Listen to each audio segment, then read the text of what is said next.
Hello students, welcome back to my class. মই doctor Rajiv Bora আৰু আজি আমি ডিসকাস কৰিবলৈ গৈ আছো ইকোনমিক ইম্পৰ্টেন্স অফ ভাইৰাছৰ বিষয়ে।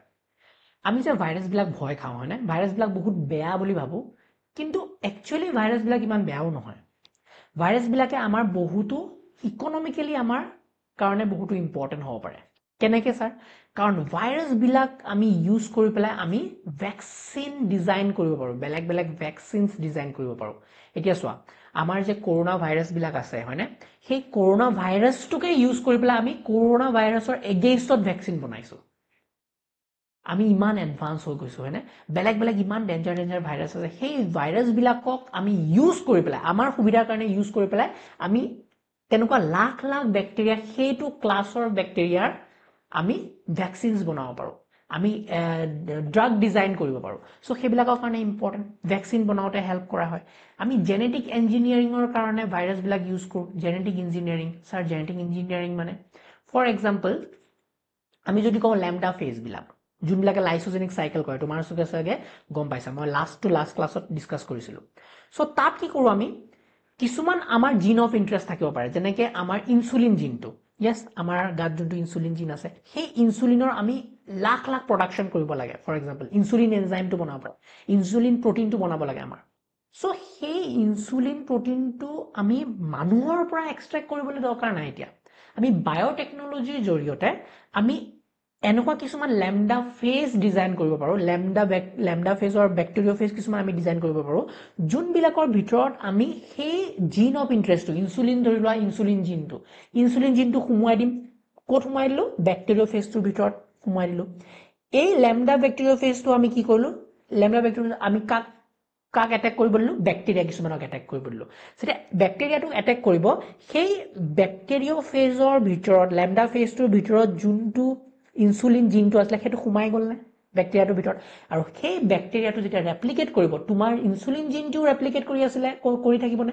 বিকজ লাইসোজেনিক সাইকেল হিচাপে আমি সেই ভাইৰাছৰ লগত লিংক কৰি দিছো, ভাইৰাছৰ জিনটোৰ লগত আমি লিংক কৰাই দিছিলো আমাৰ ইনসুলিন জিনটো। ইয়েস, সো বেক্টেৰিয়া বিলাকত যিমান ৰেপ্লিকেট হ'ব, সেই বেক্টেৰিয়াটোৱে কিমান ইনসুলিন বনাব হয়নে, ইনসুলিন বনাব, সেই ইনসুলিন বিলাক আমি এক্সট্ৰেক্ট কৰি বেক্টেৰিয়াৰ পৰা আমি এতিয়া মাৰ্কেটিং কৰিব পাৰো। সো জেনেটিক ইঞ্জিনিয়াৰিঙত এটা বহুত ধুনীয়াকে আমি ইকোনমিক্যালি আমি ইম্প্যাক্ট এটা আনিব পাৰো ভাইৰাছ ইউজ কৰি।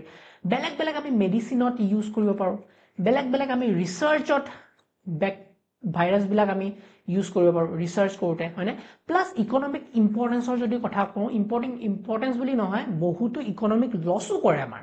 সো বেলেগ বেলেগ আমাৰ ডিজিজ আছে, প্লান্ট ডিজিজেস বিলাক, সেই ডিজিজেস বিলাক আমি ষ্টাডি কৰিব পাৰো with the help of virus. আৰু ডিজিজ বিলাক ষ্টাডি কৰিলে নহব, তাৰ এগেইনষ্টত আমি কিছুমান ড্ৰাগ বনাব, ড্ৰাগ ডিজাইন কৰিব পাৰো, কিছুমান বেলেগ বেলেগ টেকনিক উলিয়াব পাৰো, যোনটোৰ দ্বাৰা নেকি আমি সেই বেলেগ বেলেগ ভাইৰাছ, প্লান্ট ভাইৰাছ বিলাক আমি নাইকিয়া কৰিব পাৰো। সো এই গোটেইবিলাক বস্তু আমাৰ ইকোনমিক ইম্পৰ্টেন্সৰ আন্ডাৰত পৰে। সো প্ৰথম যদি চাওঁ ইকোনমিক ইম্পৰ্টেন্স, আমি ইন ভ্যাকচিন প্ৰডাকশন আমি ভাইৰাছ বিলাক ইউজ কৰিব পাৰো। তো virus form the foundation of vaccine development, helping আছ কম্বেট ইনফেকচিয়াছ ডিজিজেস। চোৱা, আমি ভ্যাকচিন টাইপটো চোৱা, ইনএক্টিভেটেড ভাইৰাছ আমি ইউজ কৰিব পাৰো। কেনেকে? Based on killed virus particle. কাৰ এক্সাম্পল? পলিঅ'ৰ কাৰণে আমি ইউজ কৰো, হেপাটাইটিছ এ ট্ৰিট কৰোতে আমি কিছুমান ভ্যাকচিনছ আমি বনাব পাৰো। লাইভ এটেনুৱেটেড মানে উইক কৰি দিওঁ আমি, ভাইৰাছৰ যোনটো মেইন ভাইৰাছ আছে সেইটো উইক ভাৰ্জন এটা আমি ইউজ কৰি পেলাই তেনেকে ভ্যাকচিন বনাব পাৰো, যেনেকে মেজেলছ, মাম্পছ, ৰুবেলা এইবিলাকৰ এগেইনষ্টত। কিছুমান আমি ৰিকম্বিনেন্ট সাব ইউনিট ইউজ কৰিব পাৰো ভাইৰাছৰ হয়নে, ভাইৰেল প্ৰটিনছ বিলাকৰ আমি কিছুমান পাৰ্ট ইউজ কৰি পেলাই ভ্যাকচিন বনাব পাৰো, যেনেকে ইন কেছ অফ আমি HPV, হেপাটাইটিছ ভি এইবিলাক বেমাৰৰ এগেইনষ্টত আমি ইউজ কৰিব পাৰো হয়নে। mRNA ভ্যাকচিন, যোনটো নেকি আমাৰ কৰোনা কোভিডৰ কাৰণে ইউজ কৰা হৈছে। তো mRNA ডাল, কৰোনাৰ যোনডাল mRNA আছে, সেই mRNA ইউজ কৰি পেলাই আমি কিছুমান ভ্যাকচিন ডিজাইন কৰিছো হয়নে। ফাইজাৰ যোনটো কোম্পানী আছে, মডাৰ্না যোনটো কোম্পানী আছে, সেইটো টেকনলজি ইউজ কৰিছে হয়নে, technology. So viral vectors, harmless virus carrying target gene. কোভিড-19ত আমি তেনেকে ভাইৰাছ বিলাকৰ এগেইনষ্টত আমি কিছুমান ইম্পৰ্টেন্ট মেডিচিনছ আমি বনাইছো, ভ্যাকচিনছ বনাইছো with the help of virus only, with the help of virus particles only. So এইটো হ'ল ভ্যাকচিন প্ৰডাকশন আমি ইউটিলাইজ কৰিছো ভাইৰাছক। In research and genetic engineering দেখিছানে, জিন থেৰাপিত আমি ইউজ কৰিব পাৰো। কি ভাইৰাছ ইউজ কৰোঁ adenovirus lentivirus purpose correct defective genes in patients recombinant protein production use কৰিব মডেল চিষ্টেম হিচাপে আমি বেক্টেৰিঅফেজক ইউজ কৰিব পাৰোঁ হয়নে বেলেগ TMV ভাইৰাছ আমি মডেল হিচাপে ইউজ কৰোঁ to understand molecular biology and genetics হয়নে ৰিকম্বিনেণ্ট প্ৰটিন প্ৰডাকশ্যন আমি কেনেকৈ ইউজ কৰোঁ প্ৰডিউচ ইনচুলিন ইণ্টাৰফেৰেঞ্চ ভেকচিনছ বেলেগ বনাব পাৰোঁ মেডিচিন আৰু ডায়েগনষ্টিক্সত আমি ভাইৰাছৰ বেলেগ কম্পনেণ্ট আমি চাওঁ বেলেগ এনজাইম চাওঁ চ' সেয়া টেকনিক আমি বেলেগ ইউজ কৰোঁ টুলছ এলাইজা এনজাইম লিংকড ইমিউনোছাৰ্ভেণ্ট আছে RT-PCR ইউজ কৰোঁ হয়নে CRISPR টেকনলজি আমি ইউজ কৰোঁ চ' ৰোল অফ ভাইৰাছ কি হয় uses viral antigen to detect viral antibodies RT-PCR detects RNA virus like SARS-CoV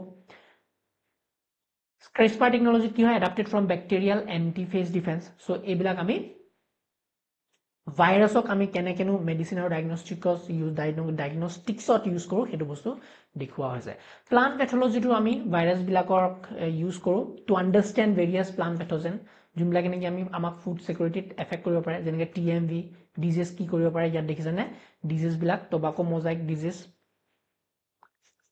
crop কাক এফেক্ট কৰে tobacco tomato rice tungro virus tungro disease কিছুমান কৰে ৰাইচত এফেক্ট কৰে banana bunchy top virus bunchy top disease বানানাত effect কৰে papaya ring spot virus ring spot পাপায়াত effect কৰে cucumber mosaic virus mosaic disease কৰে কুকুৰ বিটছ আৰু টমেটোবিলাকক এফেক্ট কৰে আৰু আমি ভাইৰাছবিলাক ইউজ কৰিব পাৰোঁ ফৰ বায়' কণ্ট্ৰল এণ্ড ফেজ থেৰাপি মানে গম পাইছে বেক্টেৰিঅ'ফেজবিলাক ইউজ কৰি পেলাই আমি যেতিয়া বেক্টেৰিয়া মাৰোঁ বেলেগ বস্তু মাৰোঁ এইটো হ'ল phage therapy so' bacteriophage are use to kill antibiotic resistance bacteria already আমি শিকিছিলোঁ ফেজ থেৰাপি বুলি কয় safe and targeted method specially in food industry and aquaculture safe আৰু টাৰ্গেট মেথড হয় মানে যোনটো বেক্টেৰিয়াক আমি টাৰ্গেট কৰি আছোঁ তাকেহে মাৰিব ভাইৰাছটোৱে চ' এইটো এটা বিৰাট ধুনীয়া এটা টেকনিক হ'ব পাৰে হয়নে চ' সেইটো ফেজ থেৰাপি বুলি কয় পজিটিভ এনভাইৰমেণ্টেল ইম্পেক্টতো ভাইৰাছবিলাকে হেল্প কৰে যেনেকৈ marine viruses regulate microbial population and nutrient cycles ডাঙৰ সাগৰ দিৰত ডাঙৰ